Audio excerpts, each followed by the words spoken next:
هو أنا ليه باحب شخص هو مش بيحبني؟ وليه دايمًا اللي أنا عايزه بيكون صعب إن أنا أوصل له؟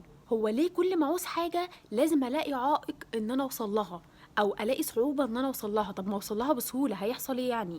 ليه لازم أتعذب؟ لأن لو كل حاجة أنت عوزتها وصلت لها بسهولة، ساعتها مش هتبقى عايش في دنيا، هتبقى عايش في جنة، ولو كل حاجة أنت عوزتها وصلت لها بسهولة، ساعتها مش هتبقى حاسس بقيمتها. لازم تحس بقيمة الحاجة اللي أنت وصلت لها عشان تحس إن في حاجة غالية بين إيديك، ساعتها مش هتتخلى عنها بسهولة. لكن اللي بيجي بسهولة بيمشي بسهولة، وأي عائق بيقابلك عشان توصل لحاجة حلوة تأكد إن العائق ده بيكون ضريبة أنت بتدفعها مقابل وصولك لحاجة حلوة، لأن مفيش حاجة حلوة أنت بتوصل لها غير لما لازم يكون في حاجة وحشة جواها.